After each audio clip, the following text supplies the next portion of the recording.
Our first keynote is Scaling Your Business on the Cloud. And this is brought to you by Amazon Web Services.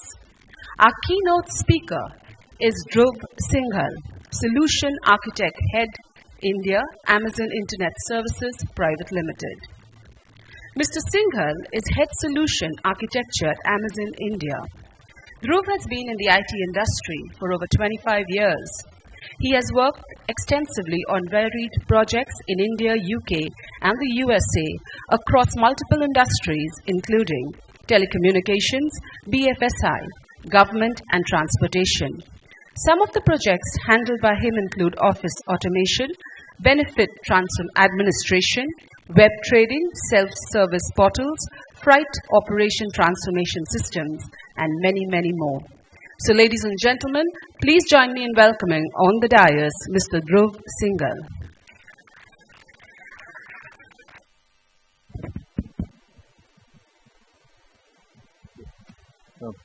Thank you very much for the warm introduction. I'll try not to come in the way. Yeah, great. So, a couple of words about myself before I start off. So, I started my career with TCS in 1986. Associated from Calcutta, I did my MBA from Calcutta, 87 to 89. Then I figured out that, management was not like my cup of tea. I wanted to get back to programming. IT was what I really wanted to work in. So my MBA degree in some ways went down the drain, and I have been in IT ever since.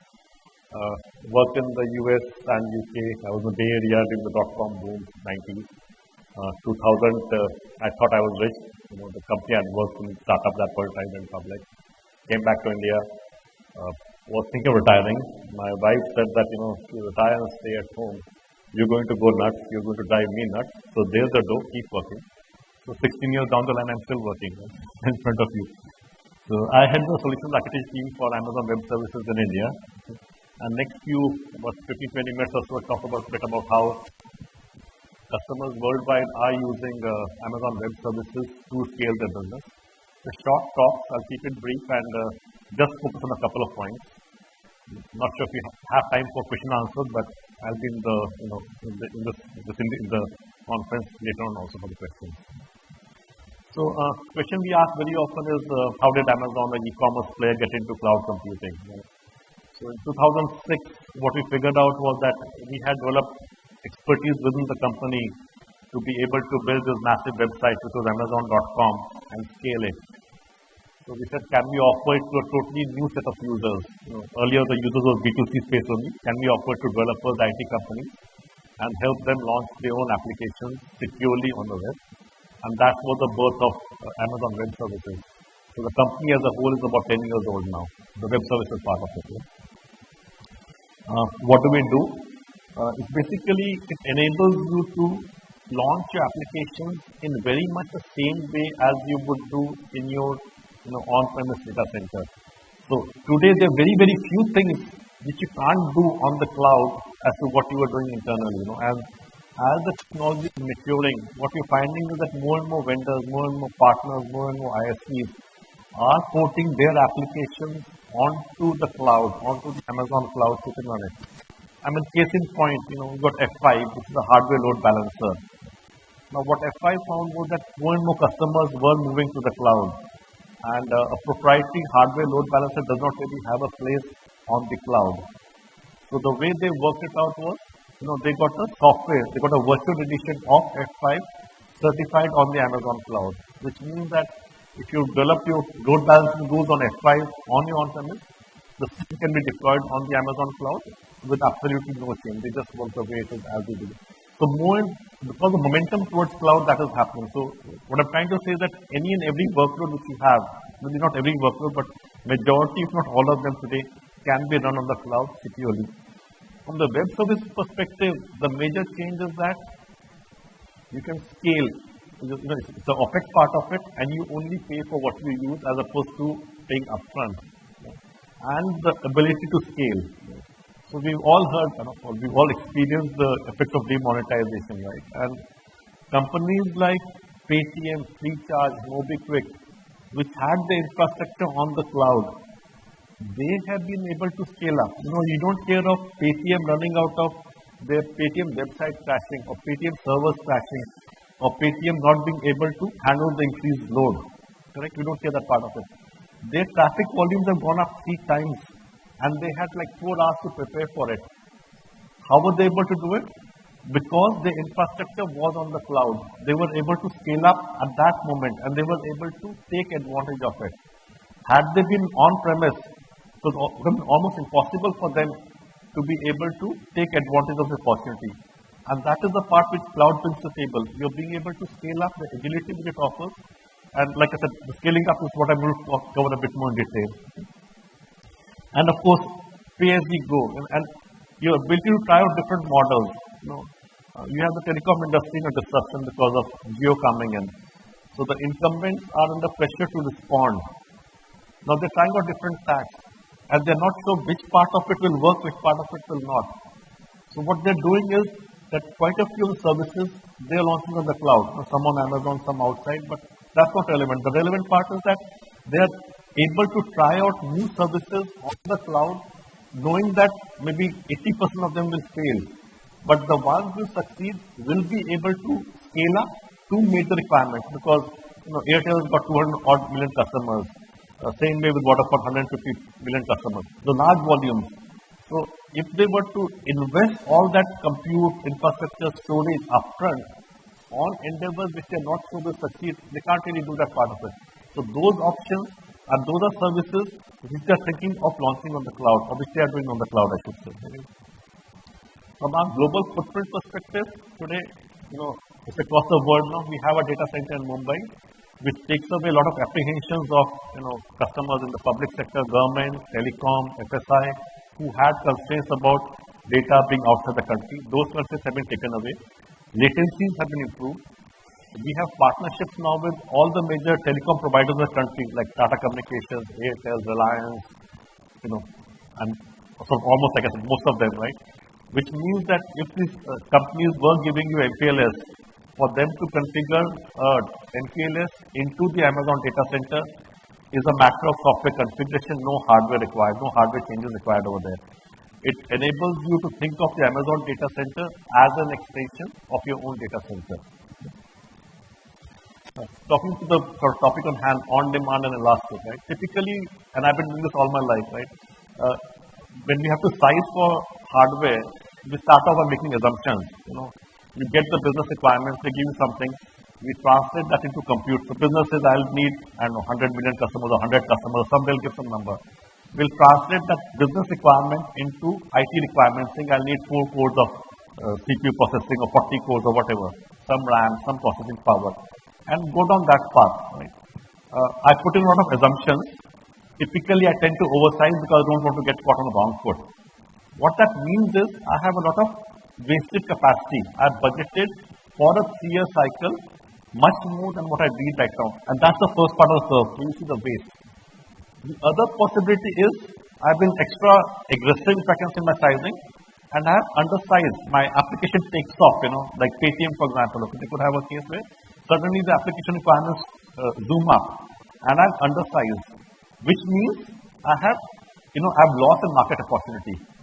So both cases are not good. In one case, I have base, and in the other case, I have lost a market opportunity.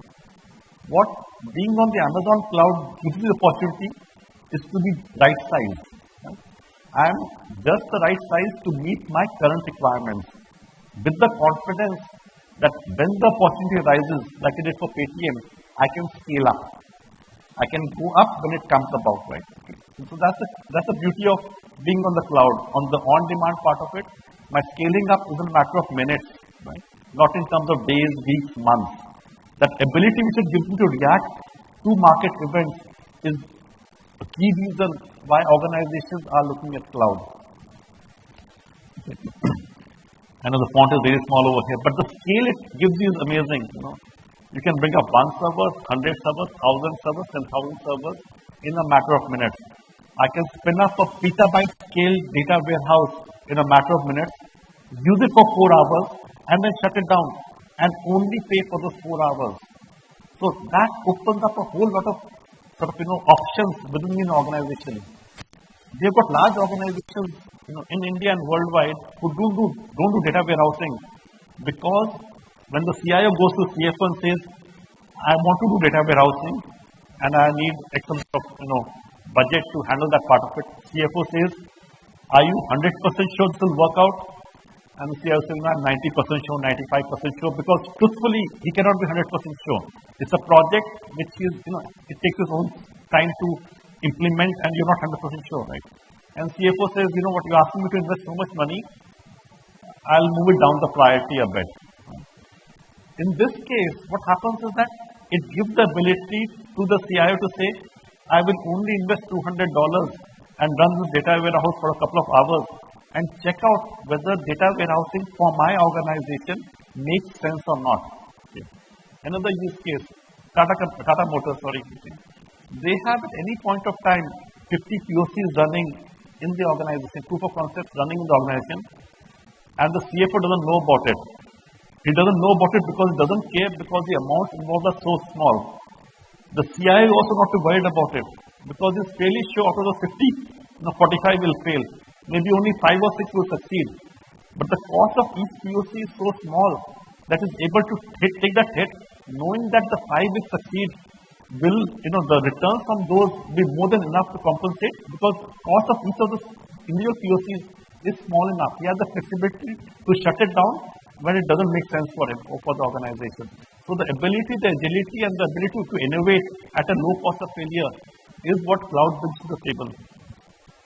Another example, 2014, the election which we had, like general election, right? So NDTV is a big customer of ours, and obviously the date of election, the date when the elections were going to be announced, that was known. And they said, while we will be on TV, we can only see X amount on the TV screen at any point of time. Our customers will be coming to our website through the browser, through the mobile app, to see results of the elections. And we don't know exactly which each guy will want to see his own part of it. We know they're fairly sure that the traffic volumes are going to scale up rapidly. How do we scale? And I also know it's going to be a one-day event. The election results will be over in a few hours or whatever. We worked with them. Their traffic volumes went up 26 times. Okay. 26 times is a big, not 26%, 26 times the traffic volume went on for those few hours, right? By 2 o'clock, most people knew which way the elections were headed, and the interest went down, the traffic went down. The CIO, Mr. Babedi, he comes to our conferences like this very often, and he says that, I loved it. I only paid Amazon for those few hours for 26 times the traffic. My cost for the rest of the year, for the rest of 5 years, is my normal traffic. So, from their perspective, it was a win-win. They were able to cater to the high volume. They made their money from ad monetization, because every time, your website, you have ads running on the side of it. They got those 13 billion hits in those few hours. And the amount of investment they had to do, capex which they had to do was minimal. They only paid for the time the site was up and running. So those are options which you get to be able to scale up. And like I said, by the evening, they were back to normal traffic. So scalability is not only being able to scale up, but scale down also. And those are options which the cloud gives you. So next one is the slightly busy side of which I'll warn you. So far we've been talking about how can I scale up, scale down. I've got this compute on demand and wonderful, so I can do that part of it, right? And I can do it quickly, and I can do it at a scale. Right? So that is sort of one aspect which Amazon offers, which customers use us for. The other part, I think, is now becoming increasingly important, and that is the ability to consume new services on demand. I'll give an example. Okay. Suppose my organization decides that I want to go down the Hadoop path because Hadoop is really good. I'll get analytics, which I can't do right now, and I want to get the benefits of analytics using Hadoop. That is my sort of requirement as of now. Now, if I were to take a step back and say, what all do I need to do? I'll get some compute, which is fine. Amazon is great, I'll have spare hardware capacity, and I will run my Hadoop cluster on those hardware. But that is not sufficient for me. What I now need to do is I need to have somebody who is a Hadoop administrator, who can manage the Hadoop cluster for me, who can scale up and scale down the Hadoop cluster on demand. Maybe I only want to run the Hadoop jobs for 3 hours in a day. Do I have the ability to spin up the cluster, run it for 3 hours, shut it down, and tomorrow do it again without losing information? So what has happened is that My end result is I want to run a Hadoop job to be able to do my analytics.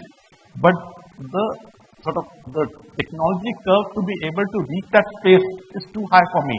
And not from the infra part of it, but from a skills perspective. So do I need to go and hire a Hadoop administrator now who will manage this cluster for me? Do I need to get all the skills before I get to write that map reduce program which will help me do my analytics? That's the question which goes in CIO's mind, right? So can I have a situation where the Hadoop cluster is available to me as a managed service? I don't want to become a Hadoop administrator, Hadoop expert. My requirement is to be able to run my back job, my analytics job, and give the analytics which business is asking me to do. Right? So what Amazon has done is that it has produced or has developed managed services for lots of use cases. Okay. And that is what is enabling organizations to deliver results faster to their businesses. Right? And so that's what the next slide is coming to. Okay. So you can't read it, okay, but we've got now services for Hadoop, for NoSQL, for real-time event processing, for IoT, for mobile, data warehousing. So almost any conceivable workload which you want to do, that service is available to you. You can decide to do it by yourself or take it as a managed service offering from Amazon, which cuts down a sharp time to market your cost of investing in the technology. I want to do NoSQL because it makes sense to me, right? But then, hey, who is in my organization going to be a NoSQL database administrator? Who is going to set up that thing for me? What if that application takes off and I want to scale it up rapidly? So all those questions get taken away from you. So scaling up not only from an infrastructure perspective, but scaling up from perspective of technologies also, services also, which will help you go to market faster, which will help you to respond to your business requirements faster. Okay. We have now got 6 RDBMSs available to your service. SQL Server, Oracle, MySQL, MariaDB, Aurora. I'm forgetting one of them. Okay. Yes. Anyway, MySQL, Postgres, Postgres, like 6 of them. Okay. So if I say that I don't want to invest in database as an administrator. I want to have an RDBMS available to me. Somebody else takes care of patching, maintenance, scaling up, scaling down, backup, restore. Okay. I will choose to have database as a service. I say that I'm investing too much in proprietary licenses from SQL Server or from Oracle. I have a service now available which will transform your data from your on-premises, say on Oracle or SQL Server, to MySQL running on the cloud, and that MySQL is a managed service offering. So, 2 things. One is one-time data migration, keeping the data in the cloud in sync with what is on-premise, and then your database as a service available to you on the cloud, so you can run your applications. So, all those 3 parts are available to you today. It reduces the headache of managing it. Shadi.com, I don't know how many of you have heard it. A lot of you slightly senior, so maybe not married now in a hurry, but maybe your children now, whatever. So they were using MySQL on-premise. Right? We have a service called Aurora, which is our own RDBMS, available on the Amazon cloud, and they moved to it. And because they use a data migration service, they were able to cut down the cost of migration significantly. They brought down the cost by about 30 to 40%. Time for migration was a few weeks. And now they have a highly scalable RDBMS offering available from Amazon. Right? The charter of the Aurora, which was the RDBMS offering, was that it should be 10 times faster than MySQL and a fraction of the price of a hot product like Oracle and SQL Server. We've met both of them now. Okay, our typical, if you compare, say, 2-core server running MySQL and 2-core server running Aurora, Aurora will give you 10 times the performance. Right? So, a significant boost in performance. All the high availability features, scalability features that are there in high-end databases like Oracle and SQL Server are available. The migration tools are available. So, that's again a common service scaling up now. I am now able to scale up my RDBMS at a fraction of the cost with the same level of scalability and performance what is available to me from a cost database. We are seeing a big movement over there. So again, scaling up in different dimensions, not only the infrastructure part of it, look at the next layer, look at RDBMS, look at NoSQL, look at Hadoop, look at real-time event processing, log processing, IoT. All those services now are available to you at a scale which you can launch your organization, which you can use in your organization. Right? Okay. From a pricing philosophy, okay, Amazon in India and worldwide has a thing that as we scale up, we are able to get efficiencies of scale, we get better prices from our suppliers, we pass on those prices reductions to our customers. In the last 10 years, we have done 57 price reductions. Just a couple of weeks back, and they are significant price reductions. They are 25-30%. 2 years back when I joined Amazon, there was a 66% price drop in our storage. Storage is one of our most popular services. Across the board, all customers, new and old, saw a 66 price percentage drop in their storage cost. They did not have to do anything special. The next month's bill reflected that price drop. And that is the philosophy which Amazon has. It thinks long term. If it finds that it is able to reduce costs because of scale, because of operational efficiencies, those costs, the price drops are passed on to customers. Like I said, price drop, 57 price reductions. We give you multiple options. You can buy it on demand, which is on demand, you pay on hourly basis. If you think you have a stable workload, you can do a 1 year or a 3 year commitment. Most customers, after a few months, figure out that, I have a combination of both. Some part of my requirement is fixed. I will commit to it, and some part of my requirement is variable. I will do that on demand. We have a third option called spot pricing, which is really interesting. Like, hotels, airlines, you have extra capacity where you offer it at a substantially reduced price. Typically, the spot pricing is 8 or 10 times cheaper, okay, not 8%, 8 or 10 times cheaper than on-demand pricing. So we have got customers now in India, okay, like, step back, we have this rendering, right, Bahubali or whatever, not the fan of Bollywood movies, but which have got major digital effects in them, okay, which need lots of compute. Okay. So for those partners of ours, it was not a viable. So if you look at the dilemma, okay, once the producer has produced his movie, he wants to take it to market as soon as possible. He has got to do X amount of compute hours. Now, if I'm a supplier, I can invest in so much of hardware and do the job in 2 weeks or 4 weeks. Right? If I invest more than that and maybe cut down to 1 week, then that hardware is going to lie idle for the maybe 6 months, 8 months. It doesn't make sense. Okay? So I'm constantly trying to balance how much of investment do I do in capex for those movies which come out where I can do rendering. From the producer's perspective, obviously, he wants to go to market tomorrow.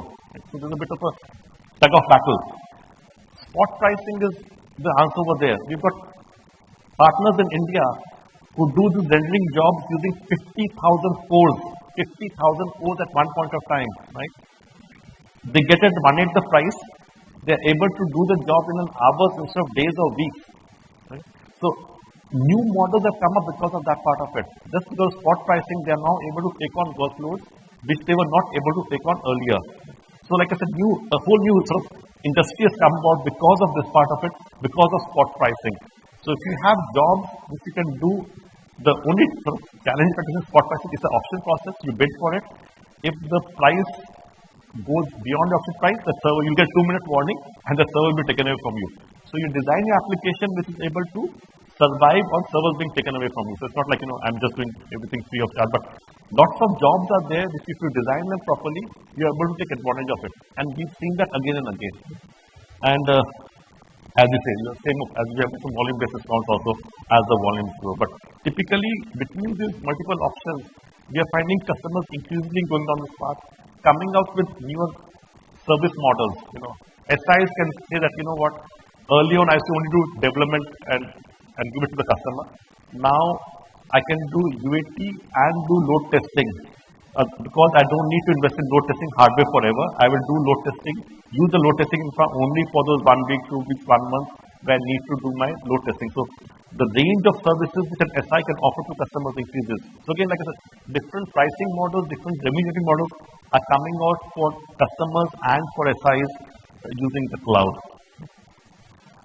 Expansive ecosystem, huge system of partners, ISVs. I talked about SIs earlier. We've got 2,700 plus partners like Microsoft, like Red Hat, who have now got certified offerings, SAP, right, Oracle, running on the Amazon Web Services cloud. So, whatever applications you're running on-premise, the underlying software from OEMs, from ISVs are available on the cloud.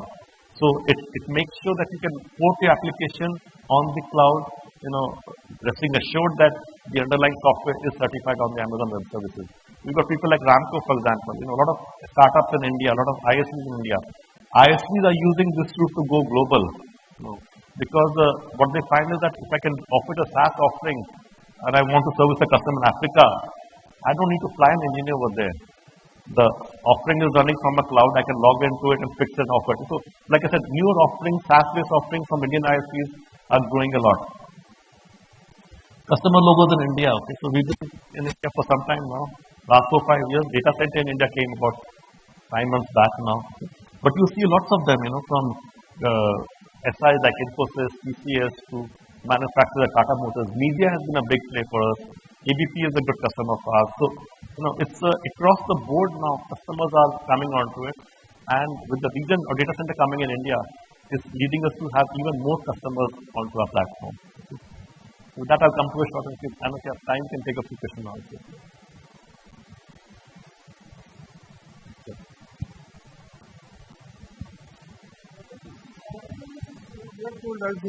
MySQL, Oracle, Aurora, and MySQL, Postgres, MariaDB, Oracle, SQL Server, and Aurora.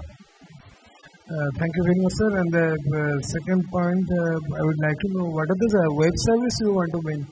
Suppose I have a web application in DC, in data center, with the Oracle database. Right. And so, if I want to switch over to the migrate to the cloud service, what is the actual infrastructure of the web service?